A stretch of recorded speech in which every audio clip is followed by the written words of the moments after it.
Você acha que o Shin Godzilla é invencível por causa daquele raio roxo dele, né? Mas ó, os filmes do Monstroverso provam o contrário, e eu vou te mostrar exatamente quais criaturas acabariam com ele em questão de minutos.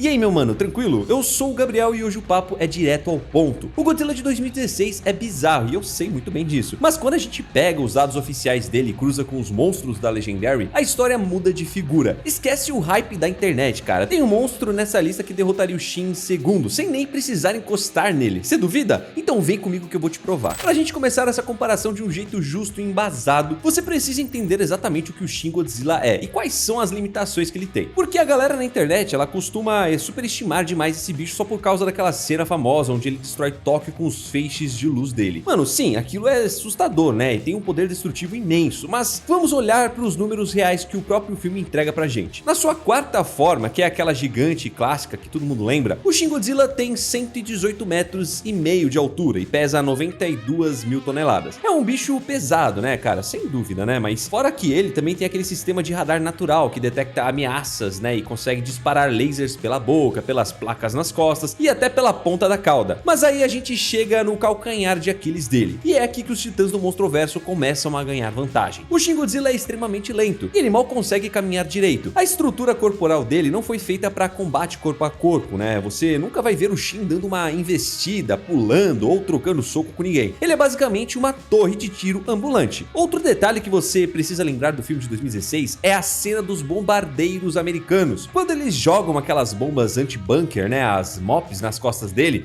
o Shin sangra. Mano, e sangra bastante, tá? Ele se machuca com armas convencionais humanas antes de poder se adaptar. E o pior disso, o sistema de resfriamento dele é péssimo. Depois que ele usa todo aquele laser, ele simplesmente desliga. Ele entra num estado de hibernação profunda por 15 dias pra não derreter de tanto calor. Imagina comigo, mano, você vai lá pra briga de rua e depois de dar um soco forte, você precisa pelo menos tirar um cochilinho de 2 semanas. Cara, é inviável, né, mano? É exatamente explorando essas fraquezas que essa galera ganha do Shin muito fácil. Cara, não tem como. O primeiro que bateria de frente e levaria a melhor é o próprio Godzilla. No filme Godzilla vs Kong, o lagartão já estava com quase 120 metros de altura e pesando quase 100 mil toneladas. Ele é um pouco mais alto e pesado que o próprio Shin, mas a diferença real aqui não é o tamanho, é a agilidade e a experiência de combate, né? O Godzilla do Monstroverso é um lutador nato, ele corre, agarra, joga os inimigos pro alto, igual quando ele corre na direção do Kong, né, no porta-aviões, ou quando ele ataca o Ghidorah em Boston, sabe? Se o Shin Godzilla ficasse frente a frente com o Godzilla do Monstroverso, a primeira coisa que o Shin faria seria provavelmente carregar aquele laser roxo dele. E mano, com certeza aquele laser deve machucar bastante. Mas você tem que lembrar que o Godzilla já aguentou coisa bem pior. Ó, nos quadrinhos canônicos e nos filmes, a gente sabe que ele sobreviveu ao meteoro que causou a extinção no período Permiano. Ele já tomou uma bomba atômica na cara em 1954, no atol de Bikini, e levou os raios de gravidade do Ghidorah sem ser desintegrado. O couro dele é uma armadura sem igual. Mesmo que o laser do Shin cortasse a pele dele superficialmente, com certeza o Godzilla não ia parar de jeito nenhum. Ele iria encurtar a distância numa velocidade que o Shin não conseguiria processar, e quando ele chegasse perto o suficiente, o Shin não teria defesa. Os braços do Shin são minúsculos, né, atrofiados. O Godzilla do Monstroverso iria simplesmente morder o pescoço dele, empurrar ele pro chão e despedaçar aquela pele que já vimos ser vulnerável a bombas humanas. E tudo bem, se ainda assim você quiser falar de poder de fogo, em Godzilla vs Kong, o nosso lagartão disparou um sopro atômico direto pro chão, que acabou furando a crosta terrestre e chegou até a Terra Oca em poucos minutos. Um poder de perfuração e calor desses atravessaria o peito do Shin Godzilla na hora. A vitória aqui é certa e nem demoraria tanto assim, tá?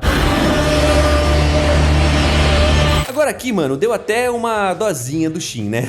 Primeiro, vamos olhar para a escala do problema. O Ghidorah tem 158 metros de altura e pesa 141 mil toneladas. Ele faz o Shin Godzilla parecer pequeno. A envergadura das asas dele é tão grande que ele gera furacões de categoria 6 só de bater as asas. O Shin Godzilla se defende com aquele radar natural, identificando mísseis e aviões e atirando nele. Mas como será que aquele radar dele processaria um dragão alienígena gigante de 3 cabeças, coberto de tempestades elétricas? O Ghidorah não obedece às regras da natureza da Terra, até porque ele não é daqui, né? No filme de 2019, a gente vê que as armas convencionais não fazem nem cócegas no Ghidorah. E o fator regenerativo dele é absurdo. Quando ele perde uma cabeça no México, ele faz crescer outra em questão de segundos lá no vulcão. E ok, né, mano? Eu sei que o Shin evolui, mas ele demora pra poder fazer isso. Se o Shin começasse a soltar os lasers pelas costas, o Ghidorah provavelmente tomaria alguns acertos, né? Mas como a regeneração dele é instantânea, ele continuaria avançando sem problema. E os raios raios de gravidade do Ghidorah são eletricidade concentrada que drena energia. Se o Ghidorah morder o Shin, como ele fez com o Godzilla, ele vai começar a sugar a radiação do corpo do bicho. Além disso, o Ghidorah tem a capacidade de voo dele, e provavelmente você também deve lembrar da cena em Boston, né, onde o Ghidorah agarra o Godzilla de quase 100 mil toneladas, né, diga-se de passagem, levanta ele até a estratosfera e solta em queda livre. O Shin, mano, ele não tem agilidade nenhuma pra poder desviar disso não. O Ghidorah pegaria aquele corpo desajeitado do Shin, levaria pras nuvens e deixaria a gravidade fazer o trabalho sujo. O Shin ia com certeza se espatifar no chão de um jeito que nem a evolução dele conseguiria consertar a tempo.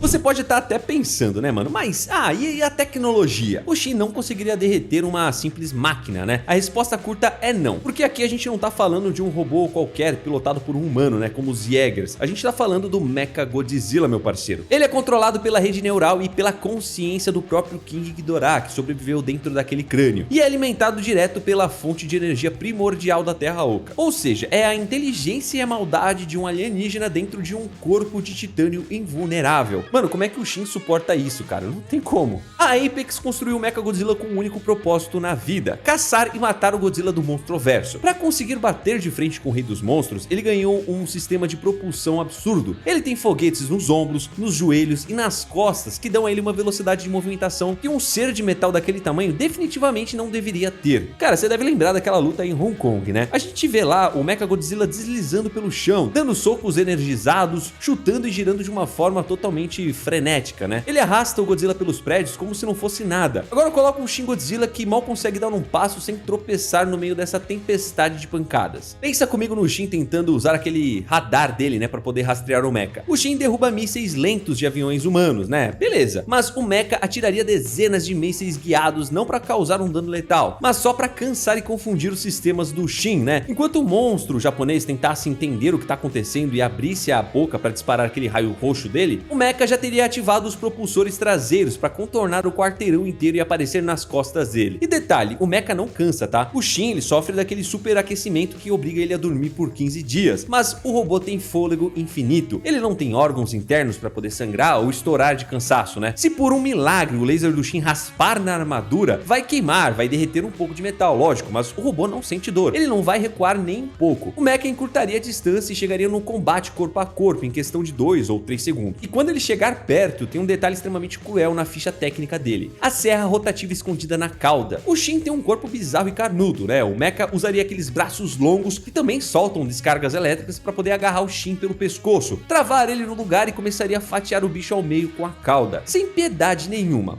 Mas e se um ficasse distante do outro, tentando acertar com as baforadas atômicas? O grito de prótons do Mecha cortou um Skullcrawler blindado no meio de ponta a ponta em um segundo, né? E bateu de frente com o sopro atômico do Godzilla. O grande problema do Shin aqui vai ser só outra vez o tempo de recarga. O Shin precisa de quase 1 minuto carregando o ataque, né? Ele solta a fumaça preta, depois solta o fogo, pra só então focar o laser. O Mecha, ele abre a boca e dispara um raio vermelho letal na mesma hora e acabou. É um duelo de saque rápido, onde o Shin perde antes de puxar a arma, né? A agressividade extrema e o soco pesado da máquina desmontariam o Shin pedaço por pedaço, muito antes que as células dele pudessem sequer pensar na próxima evolução.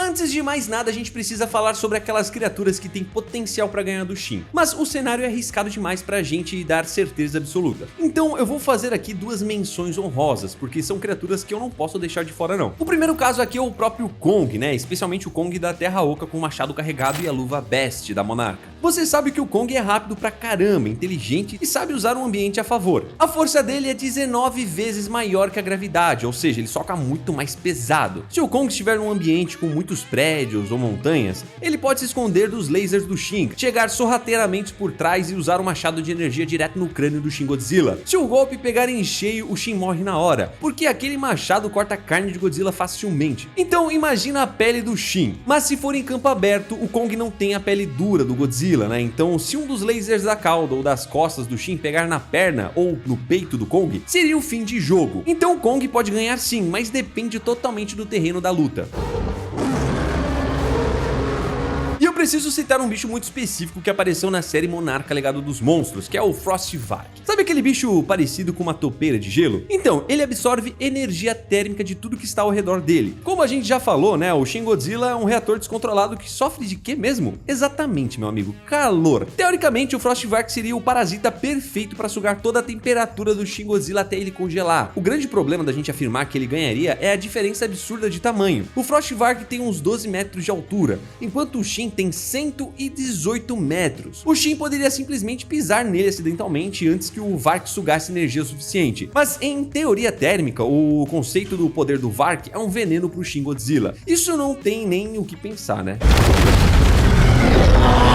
Agora eu quero que você preste muita atenção nessa parte, porque a Shimo é a criatura que foi literalmente desenhada pelo destino para ser o pior cenário do Shin Godzilla. A vitória dela não é só uma questão de tamanho, é uma questão de física, de termodinâmica e de como o corpo bizarro do Shin funciona. Para você entender, a gente precisa lembrar exatamente qual é a maior fraqueza desse monstro japonês: a temperatura, beleza? Você lembra como os japoneses derrotaram o Shin no filme de 2016? Eles usaram a Operação Yashiori. Pensa no trabalho que deu. Eles precisaram de trens cheios de explosivos para poder derrubar ele, e depois mandaram guindastes e caminhões de construção para injetar milhares de litros de coagulantes sanguíneos goela abaixo. O objetivo inteiro dessa operação gigantesca era só um: congelar o sangue do bicho. Eles precisavam forçar o corpo dele a entrar num colapso térmico e desligar aquele reator nuclear interno, porque ele não conseguia mais regular a própria temperatura. O frio extremo foi a única coisa no mundo que conseguiu parar a evolução dele. Agora pega todo esse esforço desesperado e coloca do lado da Shimo. A Shimo é um dos titãs mais antigos que existem. Ela é fisicamente maior e mais pesada que o próprio Godzilla, e o principal ataque dela é o raio de gelo, né, o famoso Frostbite Blast. A gente não tá falando de um ventinho gelado não, ela tem a capacidade de congelar a umidade do ar instantaneamente, transformar blocos de prédios do Rio de Janeiro em icebergs, e segundo a lore, né, ela foi a grande responsável por causar a última era do gelo no planeta Terra. O poder dela é aquele do zero absoluto, né, que ela cospe em formato de raio. Em uma luta de frente, a Shimo sequer precisaria chegar perto para poder trocar soco ou correr risco de tomar os lasers roxos do Shin. Ela só precisaria apontar para a direção do Shin e disparar aquela tempestade contínua de gelo. O Shin, como a gente já viu, já sofre de um superaquecimento constante e descontrolado. Quando a temperatura do zero absoluto da Shimo batesse de frente com aquele corpo quente, ia rolar um choque térmico tão forte que a carne dele provavelmente ia rachar igual um copo de vidro quente. Sabe quando você joga água gelada em cima? Todo aquele sangue radioativo do Shin iria empedrar num piscar de olhos, milhões de vezes mais rápidos do que as mangueiras de coagulantes que os humanos usaram. Eu sei que muita gente deve pensar: ah, mas o Shin vai evoluir para poder criar resistência ao gelo. E é aí que tá o pulo do gato, né? A evolução precisa de atividade celular, precisa de energia. Se você congela a célula no zero absoluto, ela não mutaciona. O sistema inteiro desliga na mesma hora. Pensa comigo, o Shin Godzilla foi criado para ser um terror, né, para a humanidade, né? Ele foi evoluindo, enfim. Mas o Monstroverso é uma escala completamente diferente. Predadores experientes com milhões de anos de brigas nas costas. Mano, por mais que eu goste muito do Shin, tá? O resultado não poderia ser outro. A Shimo venceria essa luta em menos de 1 minuto, sem levar um único arranhão, porque ela é um counter perfeito, né, meu amigo?